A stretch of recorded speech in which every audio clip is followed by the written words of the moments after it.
G'day, welcome back to a tutorial you didn't ask for. Today we're gonna be fonts. Yeah, guys, we're gonna be learning about fonts. Let's start from the start. Bam, the world is born. Oh wait, bang, and the world is born, and so is writing. It didn't happen that fast, but you get the idea. Type first began as symbols representing things, which led to those symbols of things to form messages on walls, and of course is still popular today. Wow.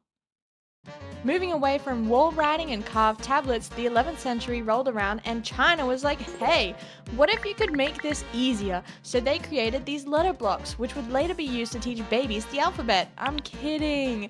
But they did make these blocks and it made it so much easier to write stuff. Korea saw what was happening and were like, dude, let's make this out of metal. And so they did. Not that kind of metal. Woo, we're printing stuff, let's go.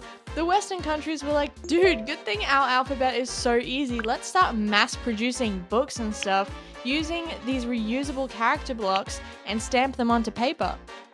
This developed into its own art form of communication. Over time, new typefaces were designed to be more legible and rules of design started to be uncovered. The Industrial Revolution of course made type explode even more. Everything including communication needed to be mass-produced and fast to deliver. Of course, type itself can be boring, so graphic design was born. People were adding pretty pictures and combining typefaces and creating cool stuff. And so, more design rules and easier to read typefaces and more eye-catching typefaces came into play. Graphic design and art just got hella lit. As this has all been happening, the printing process went through various rounds of being made more efficient. Phototype became a thing and went away soon after because computers were born. Hooray! Now artists could digitize their designed typefaces and other artists could use them in their artworks. So freaking cool!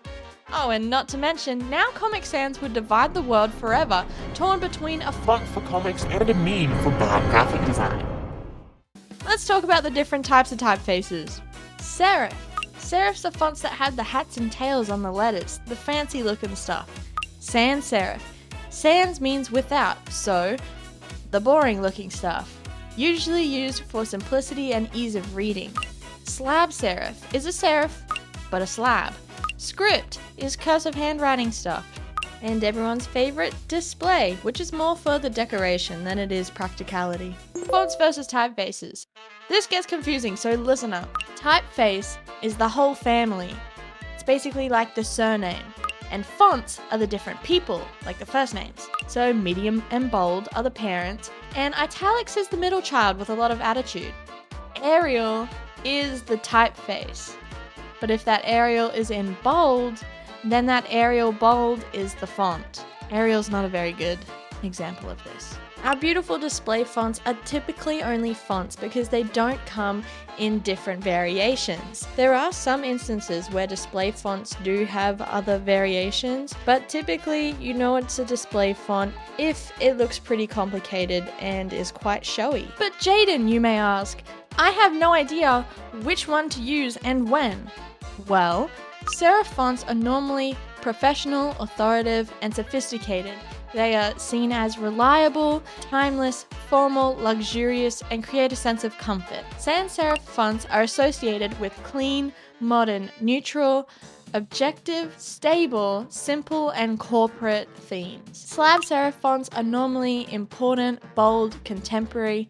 Script fonts are elegant, classical, stylish, affectionate, creative, decorative, and pretty. And display fonts are bold, friendly, expressive, unique, quirky, prominent, and decorative. Okay, so now that you know all the keywords, it's important to remember, just focus on the vibes. If you are a very corporate company, you're probably going to want a very corporate font, so you will have a sans serif font. Probably. You're not going to catch a corporate company with a display font being all grungy and stuff. That's just kind of weird and off-putting. Do you know what I mean? It's all about the vibes. And of course, within design, there are rules and there are ways to break rules. But let's just talk with some things that you want to consider and some fun little combos that you might want to try. Okay, things to consider. Hierarchy. Hierarchy is using different thicknesses and sizes of typefaces or objects so that you can show the reader what to look at first and guide their eye through the different information. It's also helpful to be able to differentiate the different information, this being the header from the subheader from the body text. If you are learning or struggling to figure out the sizing between your header, your subheader, and your body text, there is a suggested sizing rule, which is the smallest text multiplied by 1.618 to get the next size up, and then you just round it up to whatever you need. Or, if you want to go even bigger, you can multiply that result again by 1.618.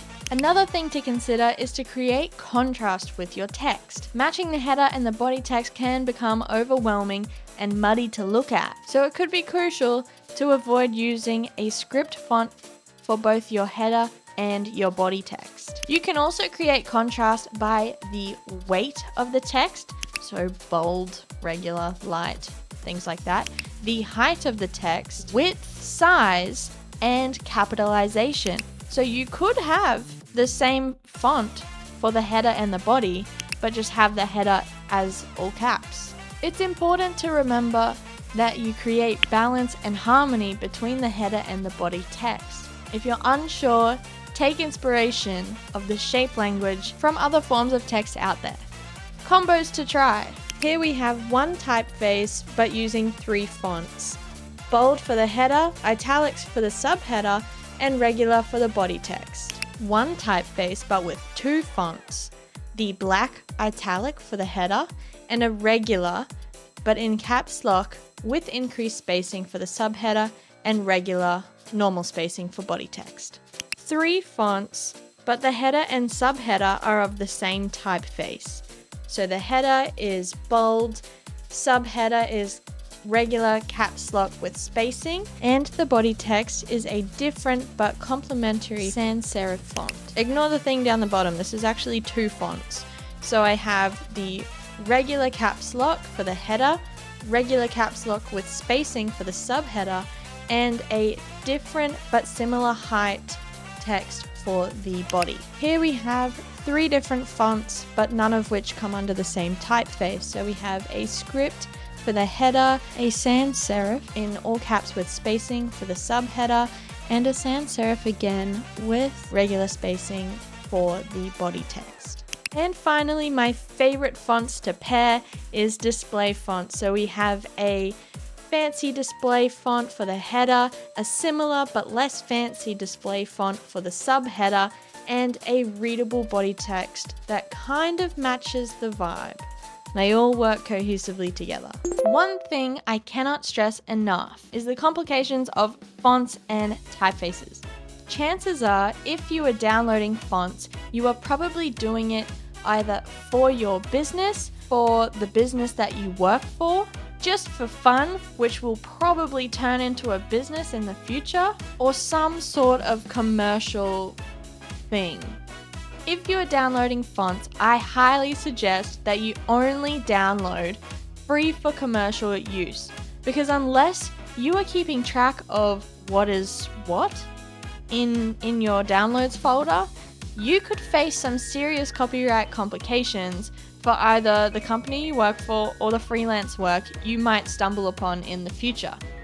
Like literally, if you are downloading fonts, you will probably design something for a business or for a sold item and you just don't want to risk it. Another thing to look at when you're downloading fonts is to check whether it's an open type font or a true type font. Open type fonts are really good. They are the new generation of font creation because they are vector based. They are made out of scalable paths. True type fonts are the OG fonts. They are the raster based. They're not really recommended for scaling because they're technically pixels. True type fonts are, from my understanding, the equivalent of like an image trace in Adobe Illustrator. Congratulations, you made it to the end, and now you are very knowledgeable about fonts, how to use them, how to design them, and what to look out for. That is the end of the video, and I hope you enjoyed. Bye!